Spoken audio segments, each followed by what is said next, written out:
lubos, O Diyos. Purihin kang lubos, O God, at marapat lang po kayong katakutan. Ang pag-ibig, O Diyos, ay kahangahangang tunay. Ang buto namin sa katawan, nung ito yung hugisin, sa loob ng bahay bata, kami yun na po napapansin. Lumalaki kami roon, sa iyo din nalilihim. Hindi pa man sumisilang, batid mo na po ilang taon ang haba ng aming mga buhay. Sapagkat ito'y nakalagay sa aklat mong talaan at matagal ng balangkas mong ikaw lang ang may alam. Salamat dakilang Diyos sa napakagandang araw na to, unang linggo, unang araw na kami sasamba sa iyo, O God, Panginoon, ng ngayong year 2026. Salamat, O God, sapagkat napakabuti niyo sa aming mga buhay. Thank you, God, for the victory.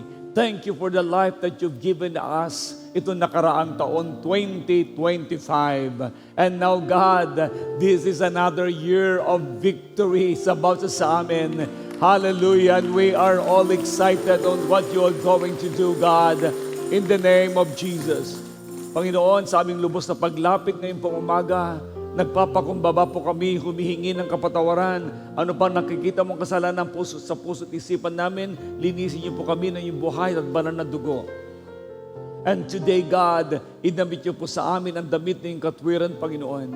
And Lord, maghari ka sa aming kalagitnaan, sabay dinadalangin namin ang lahat ng mga kapatiran na still on their way here, bring them here safe and sound. And anoint all the worship services of JA1 Church worldwide, the 375 churches nationwide and worldwide, O God. Anoint all the pastors and anoint every members of JA1 as they worship you together. Salamat po, Ama, and we promise, God, that only your name will be exalted and will be glorified. To God be the glory in Jesus' name. Everybody shout and say, Amen and amen and amen. You may be seated, please. And let's declare Luke 4:18 and 19. Go, the Spirit of the Lord is upon me, because He has anointed me to preach the gospel to the poor. He has sent me to heal the brokenhearted, to preach deliverance to the captives and recovering of sight to the blind, to set at liberty them that are bruised, and to proclaim the acceptable year of the Lord. Our God is Jesus, the Anointed One, the miracle-working God. Amen? Praise the Lord. Let's declare JA1 culture. Okay, go.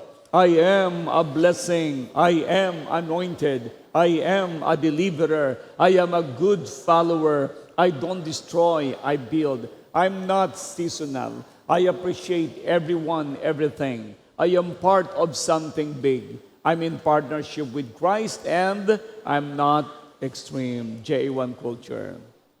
Good morning and Happy New Year.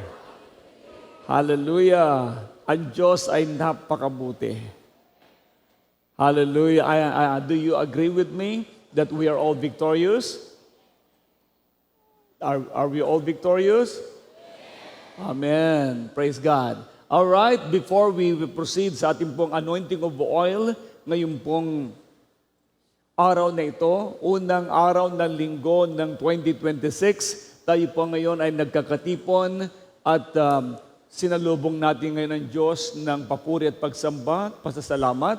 At the same time naman, ang once a year po natin ginagawang anointing of oil tuwing first Sunday of the year lang ay gagawin natin after the preaching of the words. Praise God. So ngayon ay sa lahat ng mga first-timer, ngayon lang po nakarating po dito, welcome po kayo. Ko po si Apostle Bishop Art Gonzalez, ang Head Pastor, President of Jesus the Anointed One Church.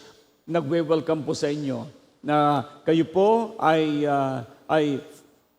malaya na maging part ng JA1 family.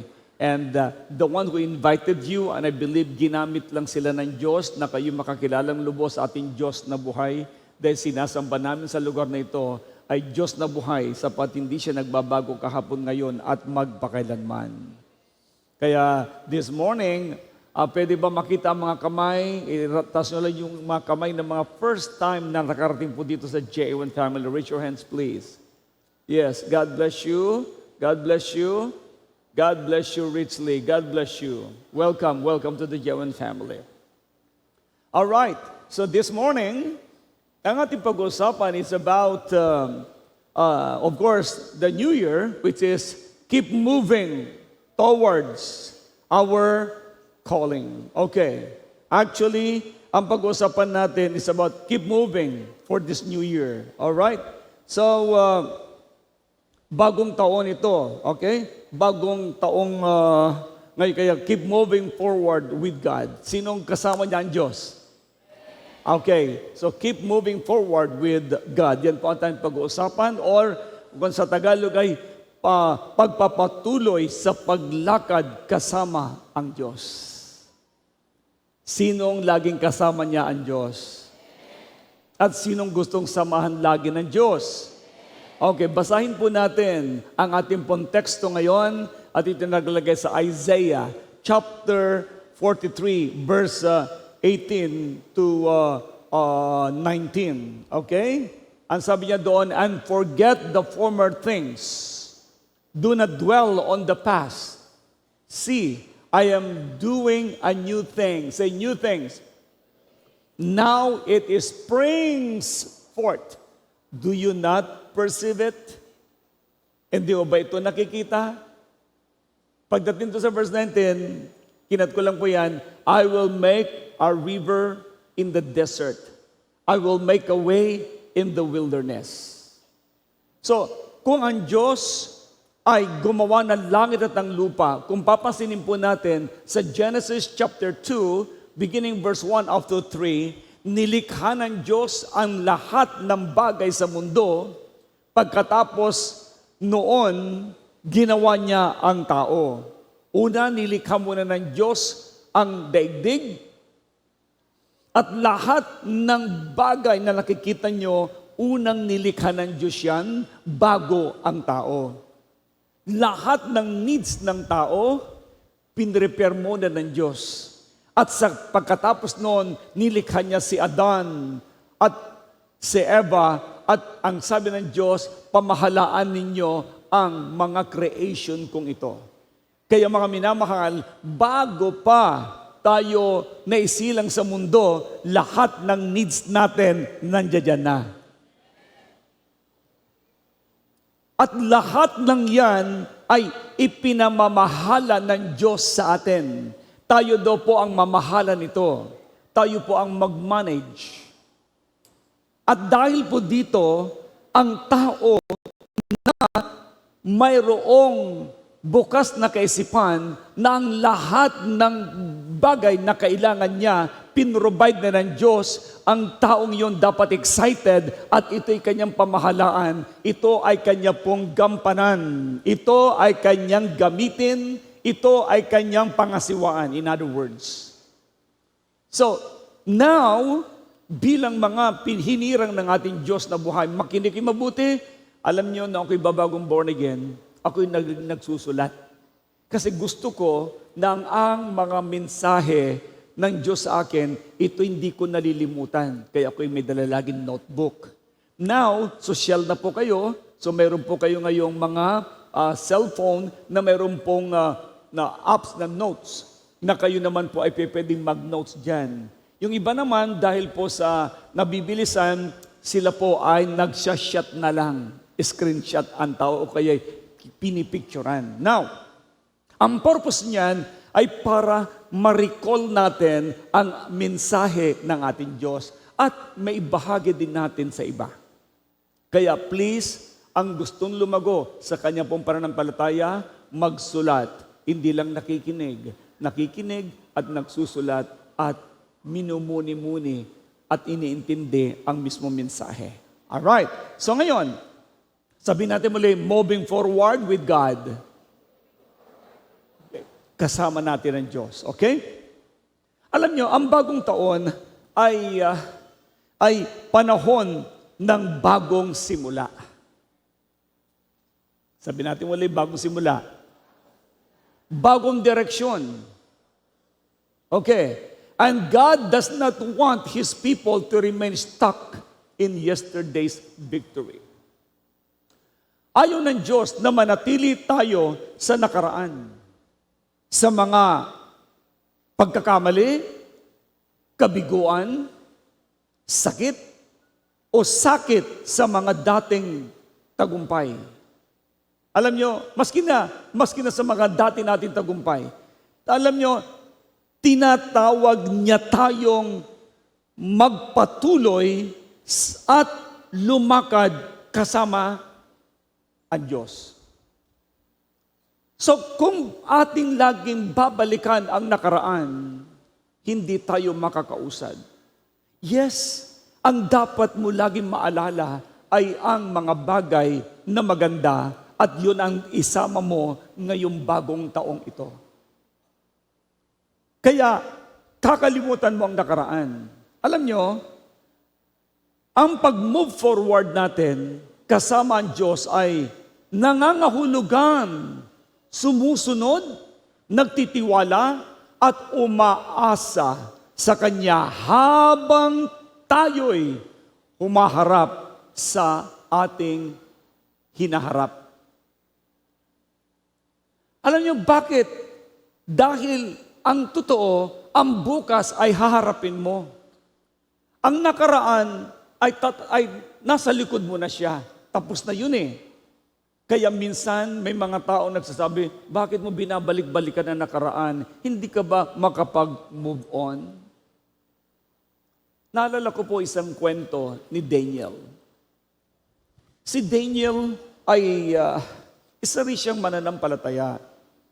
At siya nakaharap doon sa mismong ilog na malawak at tinitignan niya yung kabilang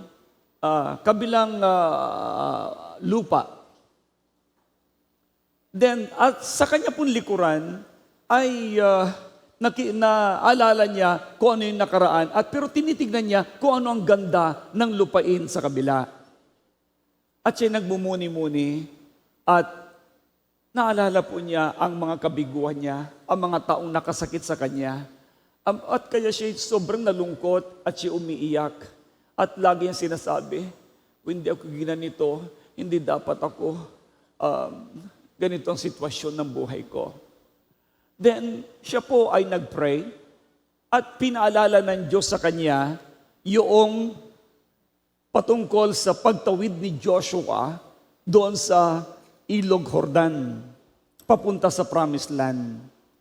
At nung naalala niya yun, naisip niya na bakit nga ba umalis ang mga Israelites at papunta sila sa Promised Land.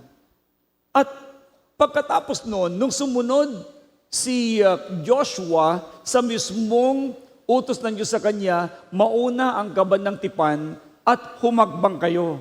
Alam nyo, hindi naman pinutol kaagad o tinuyo ng Diyos ang mismong naturang ilog, kundi siya'y inutusan lamang na humakbang muna. At sa kanya pong paghakbang, pagdating doon sa tubig, biglang naputol ang mismong pag-agos ng tubig at nagkaroon ng tuyo na ilog.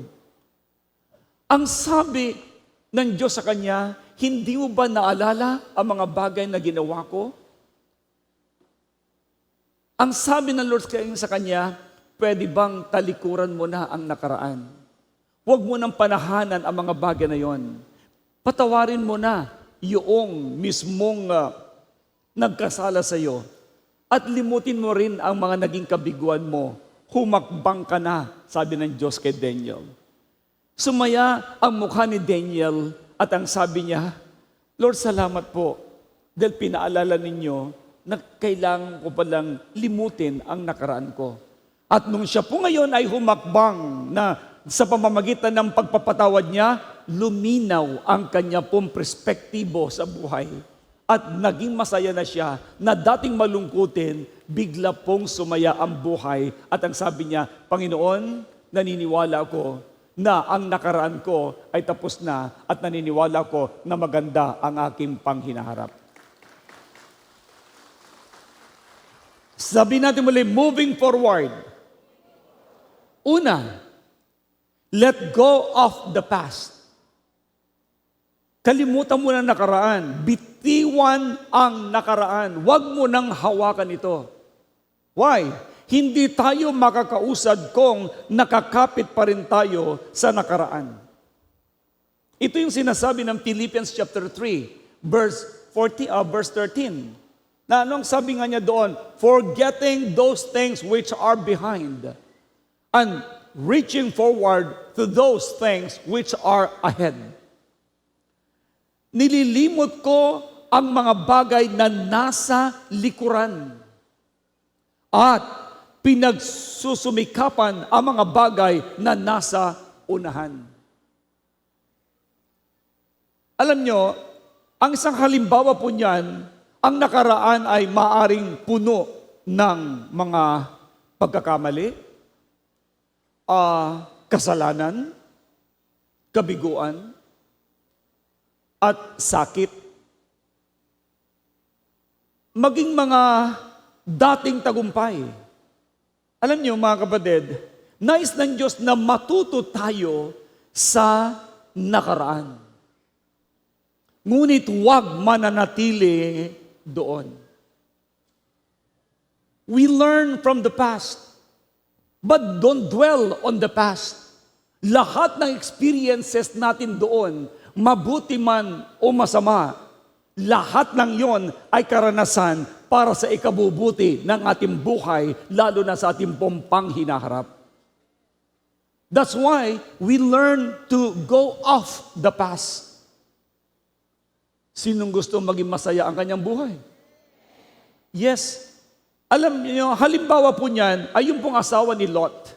Kung nabasa ninyo po ang asawa po ni Lot na naging tuod na asin.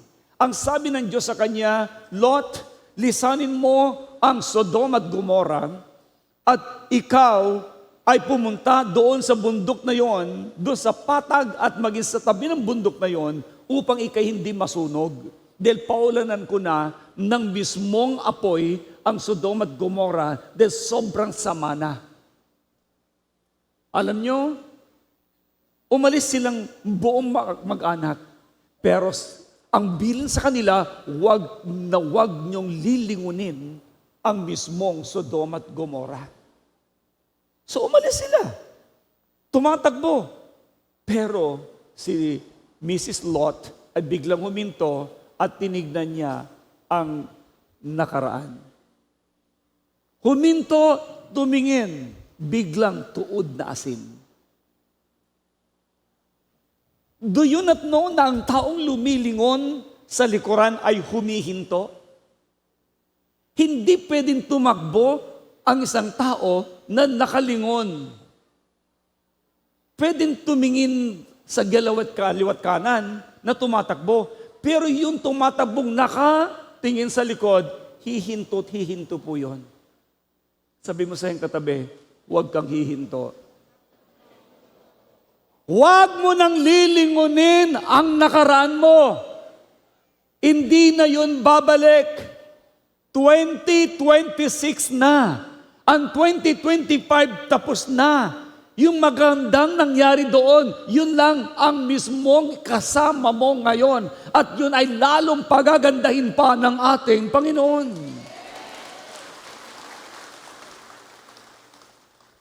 Kaya si Mrs. Lot, naging tuod na asin, namatay.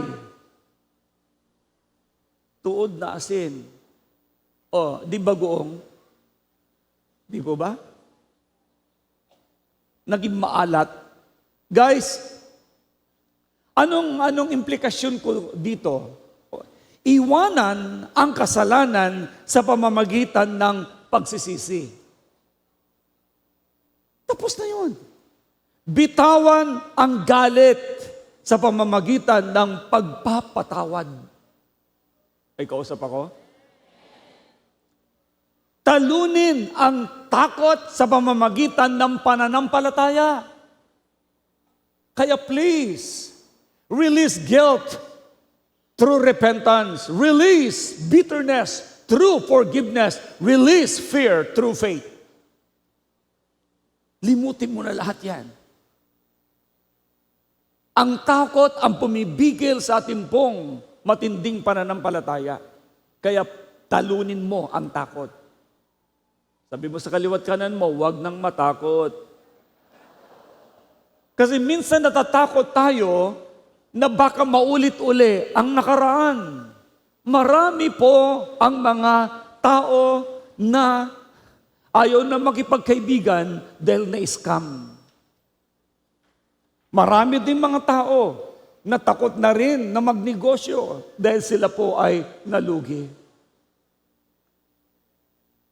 Marami din mga tao na ayaw na rin po magpatawad dahil sa paulit-ulit na sila sinasaktan. Mali.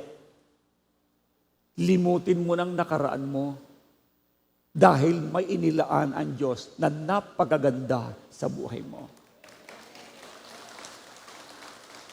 So that is, let go the past. Bitawan ang nakaraan. Pangalawa, move by faith. Say it again, move by faith. Not fear. Yes, lumakad sa pananampalataya, hindi sa takot. Please, JA1 family, wag na po tayong matatakot sa ating panghinaharap. Dahil walang nararating ang taong matatakutin. Laging kinakabahan. Baka mayroon doong butas sa aking lalakaran. Baka may ahas doon. Baka naman, puro ka baka. Kalabaw na lang. Ibig sabihin, nothing to fear. If you have faith in God, bago ka makarating doon, ang Diyos ay may ginagawa na at inihahanda na ang Diyos sa buhay mo. Alam nyo, ang pag-usad kasama ng Diyos ay naging nangangailangan ng pananampalataya. Kung kasama mo ang Diyos, hindi ka dapat mangamba. Are you with me? Hindi ka dapat mag-alinlangan. Kasi kasama mo ang Diyos eh. Ito yung sinasabi ng 2 Corinthians chapter 5 verse 7. We live by faith and not by sight. Yes, sapagkat tayo'y lumalakad sa pananampalataya, hindi sa paningin. Pag lagi mo nang tinitignan ang mga masasamang balita, magagalit po kayo. Matatakot kayo. Mangangamba kayo. Parang sasabihin mo, wala ng pag-asa ang ating bayan. Wala ng pag-asa ang pamilya ko. No way! You have hope. Naalala niyo si Abraham? Si Abraham ay nakinig sa tinig ng Diyos. At ang sabi na sa kanya, lisanin mo ang bayan mo, pupunta ka doon sa lupang pangako at di pagpapalain kita. Ginawa ba ni Abraham? Nag-research muna. Titignan ko nga kung totoo yung sinasabi ng Diyos sa akin. Hindi. Humakbang siya. Sumunod siya. Hindi niya alam ang dadaanan niya. Pero sumunod lang kay Lord at sa direction ng Lord. Hallelujah! Nakita niya ang napakagandang promised land. May promised land ang bawat isa sa inyo. May promised land ang Diyos sa bawat isa sa atin. Huwag na wag mong isipin na walang pangako ang Diyos at wala kang titirikan, wala kang pananahanan. May ginagawa ang Diyos. Sumunod ka lang ayon sa kanyang kasulatan and you will see your amazing victory. Say hallelujah. Everybody say no fear. Alam nyo, ang pagsunod, sabi ng Hebrews chapter 11 verse 8. Tingnan nyo mabuti ito ha. Ang sabi niya, by faith. Say it again, by faith. By faith, Abraham obeyed when he was called to go out, not knowing where he was going. Matindi nito, sumunod daw si Abraham. Maski hindi niya alam ang kanyang pupuntahan. Di ba? Not knowing where he was going. Why? He believes. ang Diyos na tumawag sa kanya, He knows the way. That's why Jesus said, I am the only way. I am the only truth. I am the only life. Kung siya ang only way, sumunod ka, you have a perfect steps. Praise God. That's why hindi niya alam ang patutunguhan. Ngunit alam niya kung sino ang kanyang sinusunod. Tanong, alam mo bang sinusunod mo? Alam mo bang sinusunod mo? Sino sinusunod mo? Hindi makasagot ang marami. Mas sinusunod yata ang biyanan.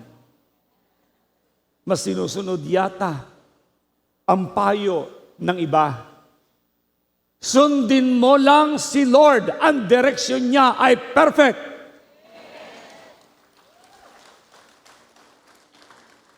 Naalala ko tuloy noon. Ang pangarap ko ay maging US Navy. Hindi ako nag-apply. Ngunit may dumating sa akin ng sulat. Pinagre-report po ako sa Subic Bay. Subic Naval Bay. That time na ako'y mag-re-report doon sa Olongapo, ako ay pupunta naman sa Quezon para mangaral ng mabuting balita. Nag-pray ako, Lord, alin po ang susundin ko? Ito yung pangarap ko na ako'y magiging sailor. Pero meron ako appointment, Lord, magpipreach po ako sa Lucban, Quezon. Alam nyo, sabi niyo sa akin, alin ang mas mahalaga?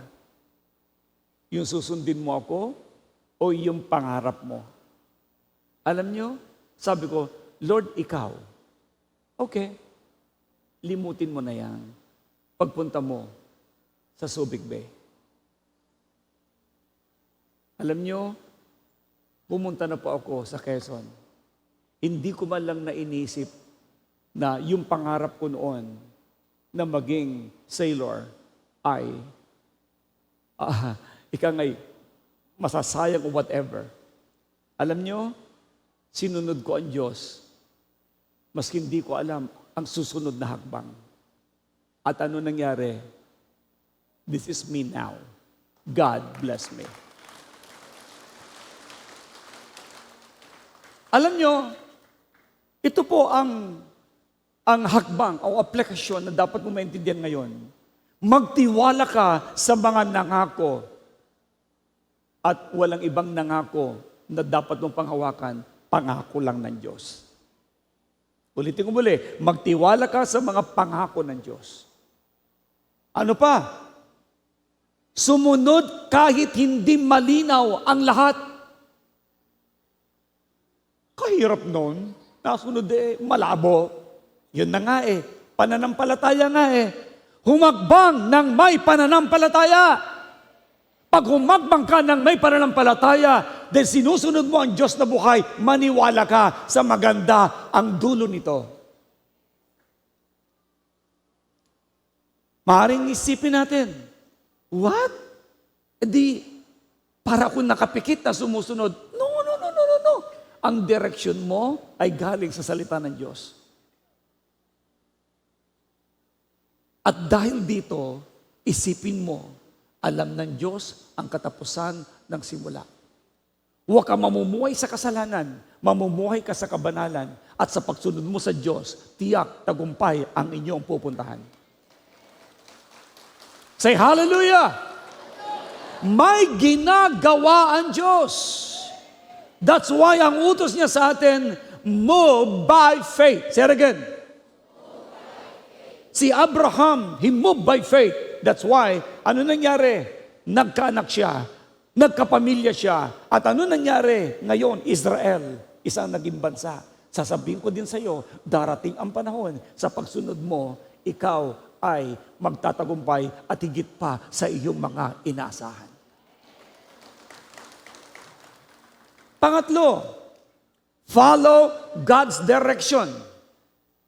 Sundin mo ang direksyon ng ating Diyos. Sundin ang direksyon ng Diyos. Alam nyo, ang pag-usad na walang gabay ng Diyos ay mapanganib. Kailangan mo talagang kasama ang Diyos. Lalo ngayon, 2026, kailangan mo talagang kasama ang Diyos. Dahil ang sinabi ng Lord, apart from me, you can do nothing. Maliban sa akin, wala kang magagawa. Sandali, may kausap ba ako dito? Tingnan niyo mabuti ito ha. Lahat ng tao na nananangan sa kanilang sariling lakas at talino, karamihan po yan, hindi nagtagumpay. Nakita ko sa Bible, lahat ng sumunod sa alituntunin ng Diyos, ibayo ang tagumpay. Sasabihin ko ngayon sa inyo, susunod ka lamang, higit pa sa inaasahan mo ang iyong mararanasang tagumpay. Yan ang sinasabi ng Proverbs. Proverbs chapter 3, verse 5 to 6. Sinabi niya, in all your ways acknowledge Him, and He shall direct thy path.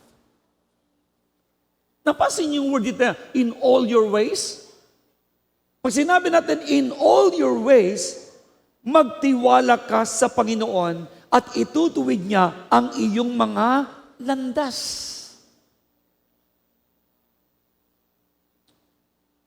Ang halimbawa nito, mga minamahal, ay ang mga Israelita sa ilang. Book of Numbers, chapter 9, verse 17. Anong sinabi niya? Kung ang ulap ay umaangat, sila'y maglalakbay. Pag tumigil naman ang ulap, sila ay hihinto. Why? They were guided by the clouds. Sa gabi, yung clouds na yon, yun po ay liwanag.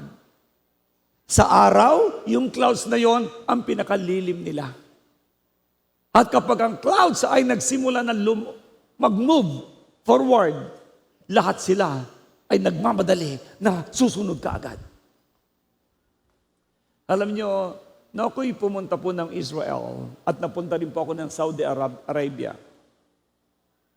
Nakita ko po ang ilang na lugar. Sobra palang init.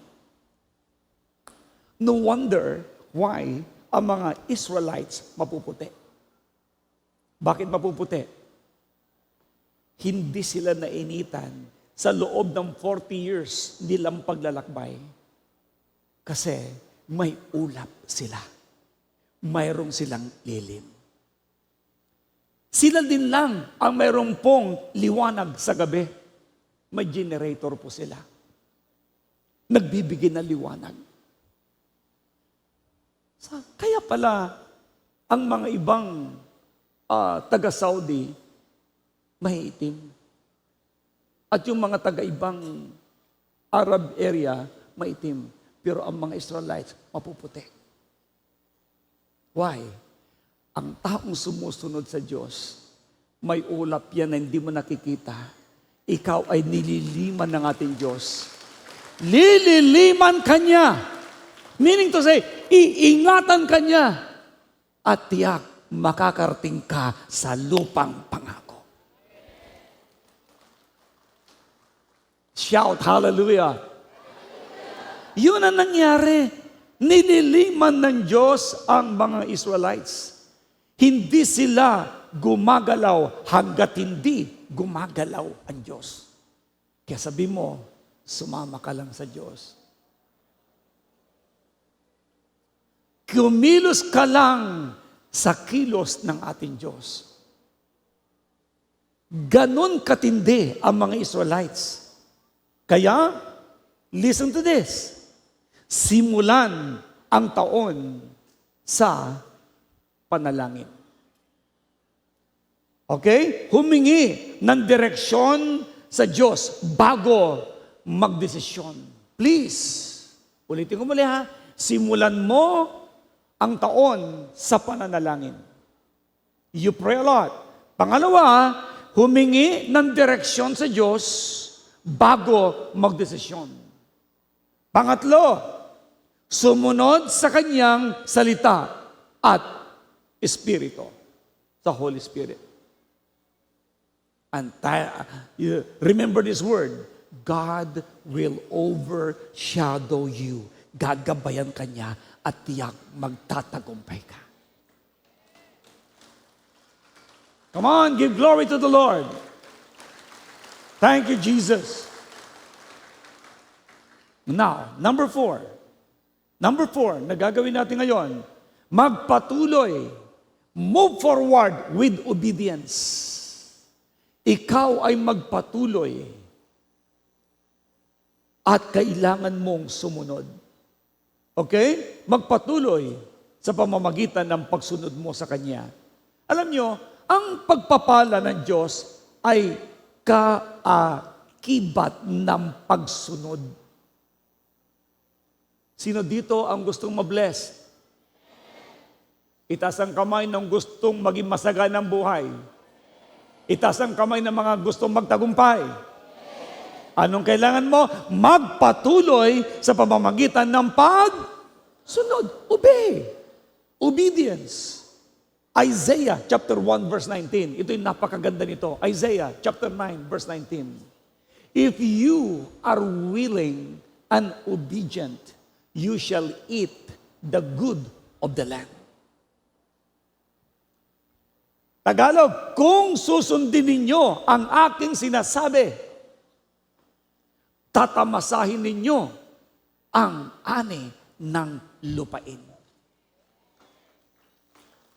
Ako, hindi narinig? Hindi naintindihan? Year 2026, believe me, may nangyayari na at mangyayaring maganda sa buhay mo. Sumunod ka lamang, aanihin mo ang produkto ng lupaing na lugar na kung saan ka naroon. Ano man ang trabaho mo, you will be blessed by that company. Ano man ang kinaroroonan mo, you will be blessed in that places. And I will tell you this, God will bring you into the wonderful promised land. Whew, hallelujah! Excited! Are you excited? Yes, lahat ng excited, say hallelujah! Hallelujah! Pansinin po ninyo, halimbawa nito mga kapatid, si Joshua chapter 1 verse 5 to 7, ang sabi ng Diyos sa kanya, as I was with Moses, so I will be with you. Be strong and be very courageous. The Lord will surely bless those people who will not fear in obeying the living God. Ito'y pangako ng Diyos. Please, open your heart and your mind. Ang promises ng Lord lagi ay maganda sa mga taong sumusunod sa Kanya.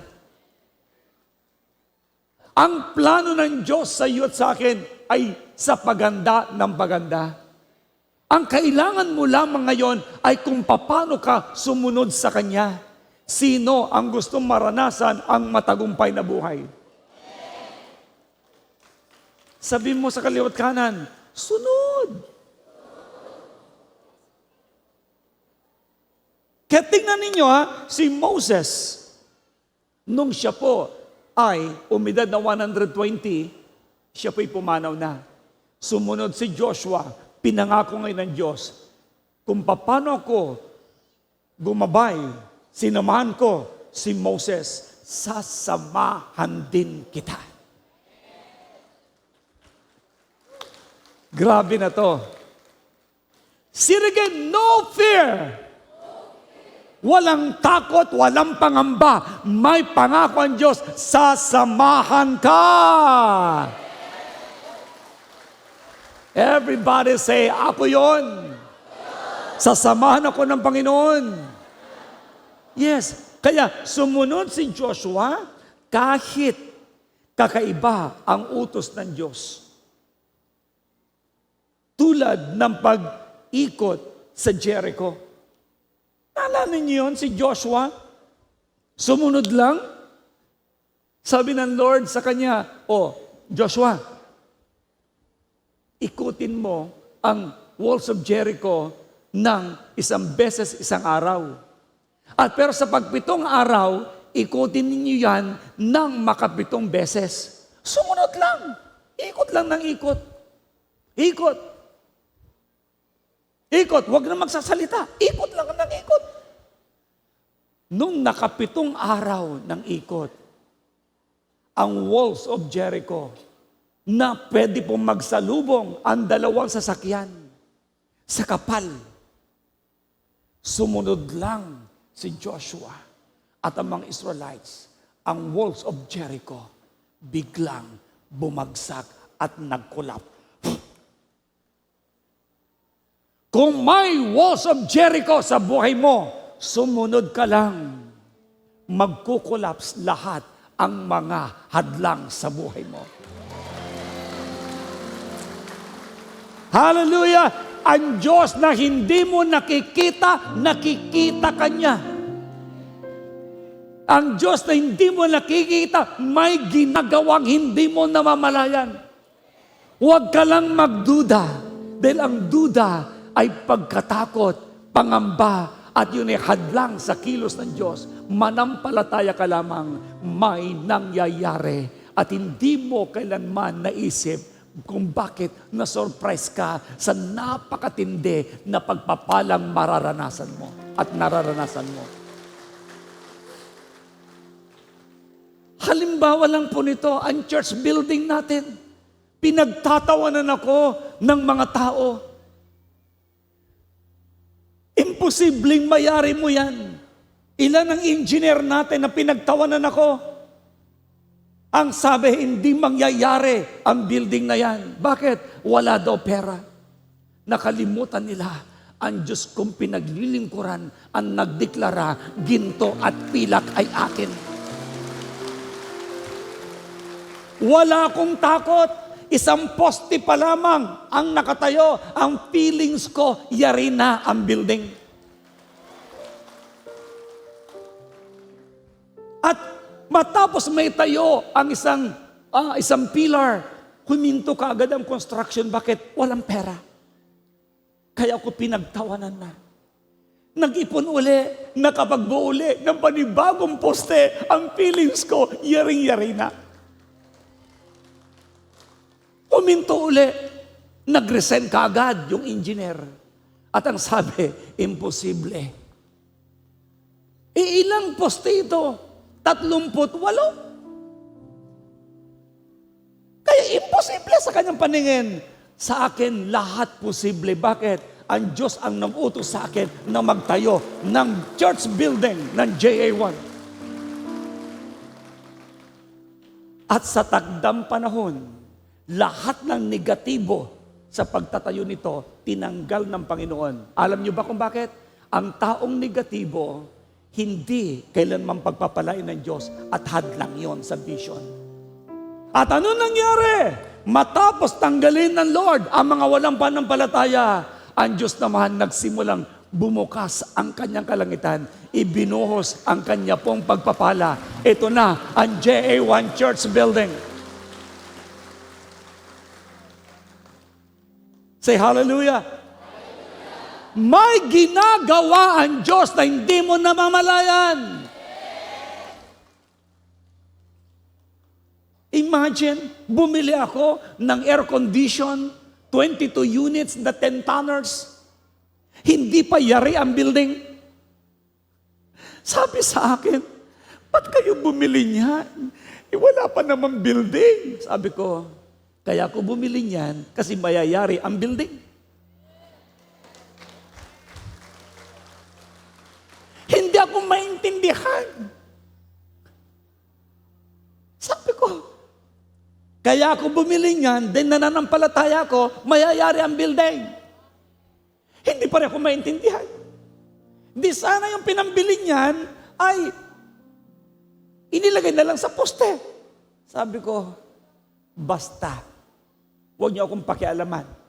Yan ang faith ko. O ano nangyari? Ang sarap mag-worship. Malamig ang lugar. Hallelujah! Nangyari! That's what I'm saying. Sumunod ka lang sa Diyos.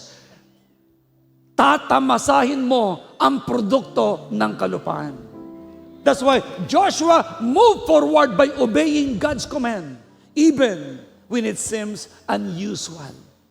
Para bagang imposible. Sabi ko sa katabi, may proven na ang milagro ay nangyayari sa taong may pananampalataya. Oh, again, sabi mo kaliwat kanan mo, huwag nang magalinlangan. Sumunod lang. Oh, ano nangyari? So, maging tapat sa pagsunod kahit mahirap. Ulitin ko mula, maging tapat ka sa pagsunod sa Diyos maski mahirap. Dahil hindi ka naman talaga maghihirap. Manatiling banal at masipag sa paglilingkod. Sumunod lang. Stay faithful in prayer, holiness, and service. Stay. And magtiwala na ang pagsunod ay nagbubukas ng pintuan. Kayong lahat na narito ngayon, magtiwala kayo. May pintuang sarado na yan ay bubukas para sa future mo. For your future, future ng mga anak mo, future ng mga apo mo, sumunod ka lang, may nangyayari at may tiyak na magaganap. In Jesus' name. Kaya nga, walk by faith and not by sight. Kaya si Joshua, nagulat. Hindi nila binungkal o minaso ang walls of Jericho. Inikutan lang. Walang ginawa. Umikot lang. Ikot lang ng ikot. Ay, may nangyari eh. Ay, kung gagamitin yung utak ninyo, imposible, sabi ng utak. Sabi nung mga kasama ni Joshua, nag-uusap siguro, ano nangyayari? Ba't tayo ikot ng ikot dito? Naka-anim na tayo? Naalala ko tuloy eh. Si Naaman eh. Si General Naaman. Pinalubog, sabi ni Elijah o Elisha. Eh may ketong siya. Lumubog po kayo doon sa ilog Jordan. O doon sa ilog na yon, ng 7 beses. At kayo po ay gagaling. Alam niyo, nung narinig po niya yun, sumunod ka agad. Sinaman. Lumubog. Isa, tingin, may ketong pa rin. 2, dandahan, may ketong pa rin. 3, 4, 5, 6, siguro utak ni Naaman. Pag hindi ako gumaling dito, nakakahiya ako sa mga taong ito. Ay naisip niya, 7. Eh sumunod. Nung 7, tinagalan na niya. Saka umangat. Ay pag-angan niya at pagtingin niya ang kanyang kutis bata eh. Sumunod ka lang. Amen? Inaalala ko tuloy si Reb Alice eh. Tumayo ka, Reb Alice. Ito ang buhay na po totoo. Sabi ng Diyos sa akin, nung siya ay mayroong multiple cysts, buntis siya kay Hana, 3 buwan, hindi makatulog dahil sobrang sakit. Nung in-ultrasound, multiple cysts ang mismong kasama ng bata. Kaya habang lumalaki ang bata sa tiyan niya, sumasakit na sumasakit. 2 days, almost 3 days, hindi siya makatulog. Nagpa-pray over lang. Pumunta doon po sa church natin, sa lumang church. Sabi, pag-pray niyo po ako, Hindi po ako makatulog. Ito po ang sitwasyon. 9 cm po o 7.9 cm po ang laki ng bukol. At yung iba po ay marami, multiple daw po. Ang dami. Kaya nga multiple, di marami. Alam nyo, sige, pagpipray kita, ay pagbuklat ko ng kamay kong ganon, ay ang ilaw ay naroon, ay natamaan ng anino ng kamay ko, yung tiyan niya. Sabi ng Diyos sa akin, tunawin mo at gamitin mo ang laser beam.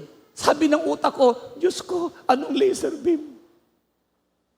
Sabi naman ng Diyos sa akin, there's nothing new under the sun. Sabi ng Ecclesiastes chapter 1 verse 9, wala daw pong bagong bagay na hindi pa po nangyayari.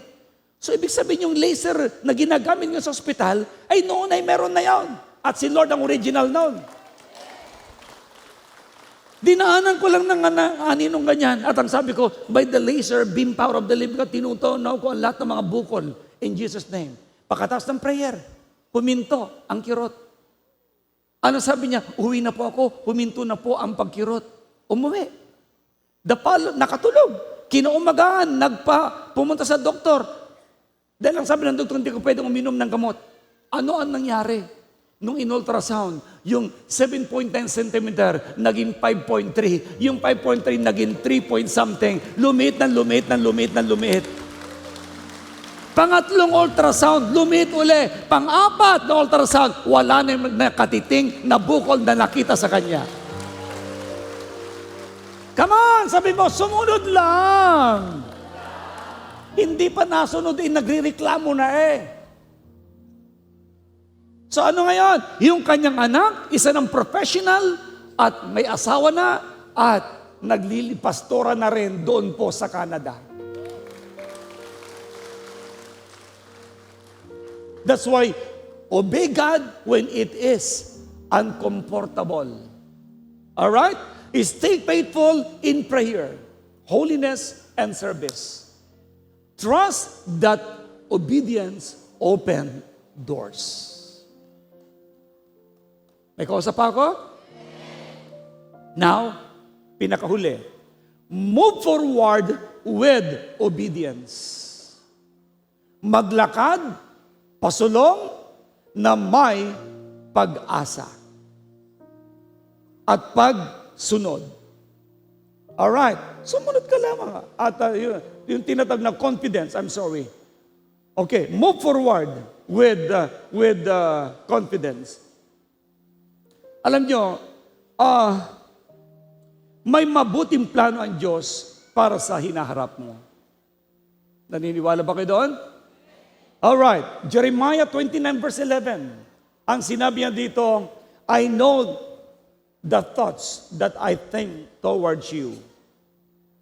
Thoughts of peace and not evil. To give you a future and a hope. Sa Tagalog, sapagkat nalalaman ko ang mga panukalang iniisip ko sa iyo, mga panukalang ikabubuti mo. Ang plano ng Diyos sa iyo ay maganda, mabuti, tagumpay. Kaya huwag kang mag-iisip ng masama. Ni wag na wag mong iisipin, pinabayaan ka ng Diyos. Mali. Hanggat nabubuhay ka, ang Diyos ang nag-aalaga sa iyo. Habang nabubuhay tayo sa mundong ito, maganda pa rin palagi ang iniisip ng Diyos para sa iyo. Kaya, naalala ko si Jose. Si Joseph, mga minamahal, imaginein po ninyo, inihulog sa hukay. Pagkatapos noon, ikinulong pa. Ikinihulog sa hukay, ibinenta, ikinulong, pero after niyang makulong, nung siya ni-release, siya ay nasa palasyo. Naalala niyo na yung buhay ni Joseph? Inihulog. Ibinenta. Tapos, ginawa ng istorya, pinakulong ni Potiphar. Pero after na makulong for 10 years, siya ay agad na papunta sa palasyo. Therefore, kung ang kalagayan mo ngayon, makinig mabuti bago ako manalangin. Kung ang kalagayan mo ngayon ay parang negative. Again, that negative life will turn by God into positive.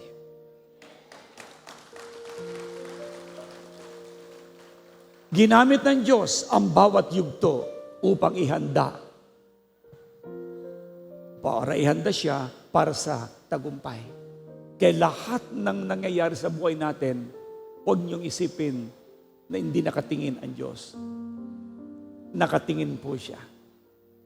At yan ay part lang ng iyong patutuo. Sumunod ka lang. That's why, manatili sa kabutihan ng Diyos. Alright? Expect God's goodness in the new year. Year 2026. Huwag mawalan ng pag-asa. Refuse discouragement. Believe that God is working behind the scenes. Magtiwala na ang Diyos ay gumagawa kahit hindi mo nakikita. You understand? Ang pangwakas na gusto kong bigyan ng diin sa inyo,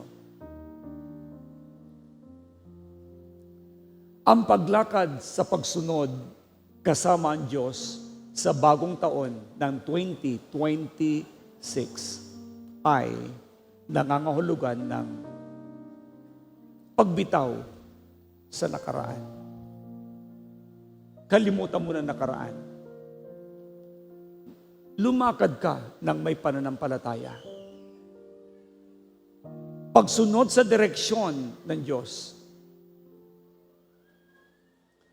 Katapatan sa pagsunod sa Kanya. At ang huli, pagtitiwala sa Kanyang mga pangako. Isaiah 52 verse 12 says, ang Panginoon ang mauuna sa inyo. Ihanda niya ang bukas mo. Ihanda niya ang panghinaharap mo. Sumunod ka lang sa Kanya. Tagumpay ay iyong matatamo. Tumayo tayo at sabihin natin sa Kanya, mga pangako mong binitawan, panghahawakan ko, Panginoon. Hallelujah, Lord Jesus. Oh, hallelujah.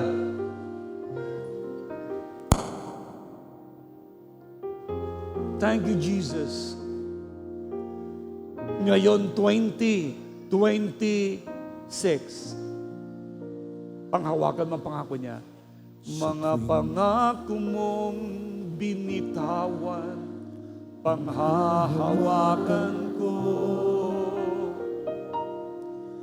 Kamay mo sa akin gumagabay, ang kalakasan ko. Sa'yo lamang, O Diyos, ang buhay ko. Gamitin mo hanggang sa nais mo. Mga pangako mong binitawan, panghahawakan ko. Kamay mo sa akin gumagabay, ang kalakasan ko. Sa'yo lamang, O Diyos, ang buhay ko. Gamitin mo hanggang sa nais mo.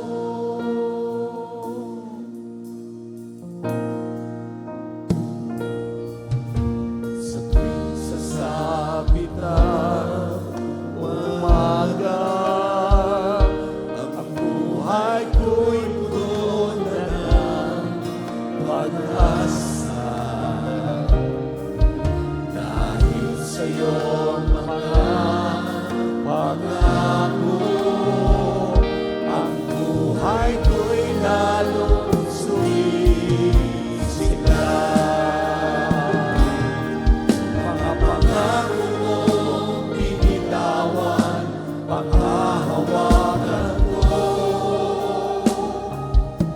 Kamay mo sa aking gumagabay, ang kalakasan ko. Sa'yo lamang, O Diyos, ang buhay ko. Gamitin mo hanggang sa nais mo.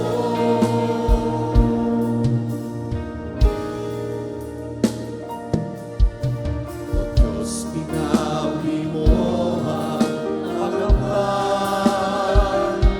Kalakasan ko ay hindi mawawala. Mga utos mo ay aking susundin. Kahit saan pa na mo makarating. Mga pangako, Mga pangako mong bininawan, paghahawakan ko. Kamay mo sa aking gumagabay, ang kalakasan ko. Sa'yo lamang, O Diyos, ang buhay ko. Gamitin mo hanggang sa nais mo. one more time, sing it again. Mga pangako mong binitawan, panghahawakan ko. Kamay mo sa aking gumagabay, ang kalakasan ko. Sa'yo lamang, O Diyos, ang buhay ko. Gamitin mo hanggang sa nais mo. Panginoon.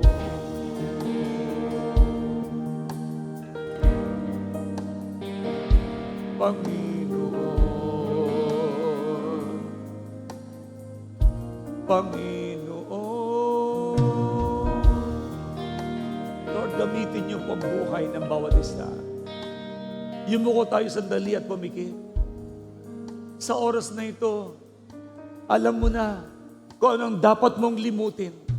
Patawarin mo ang mga nagpapabigat sa buhay mo. Mga taong nakasakit sa iyo. Limutin mo lahat ang mga pananakit sa iyo. Limutin mo ang mga bagay na nakaraan na hindi maganda. Magpatawad ka. Ganon din, ang bawat mga ginawa mo na alam mong sumuway ka sa Diyos, sumunod ka na. Humingi ka ng tawad sa Diyos sa mga pagkukulang mo sa Kanya. Maging sa kawalan mo ng pananampalataya, humingi ka ng tawad sa Kanya. Yes. At sa lahat ng pagiging rebellion mo sa Diyos, humingi ka ng tawad sa Kanya.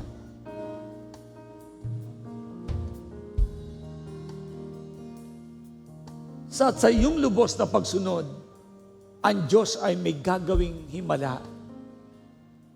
Ng year 2026, it will be a year of tremendous blessings and prosperity and divine health. Yes. Obey Jesus right now. Obey. At habang nakataas ang iyong kamay, sabi mo sa Kanya, Lord, ang buhay ko'y sa iyo lang. Patawarin mo po ako sa lahat kong nagawang kasalanan. Sa pagdududa, kawalan ng pananampalataya, sa pag-iisip ng masama, laging iniisip ang nakaraan. Patawad po, Diyos. Pinapatawad ko ding lubos ang mga tao na nagkulang sa akin, na nagkasala sa akin. Lord, ang buhay ko'y sa iyo.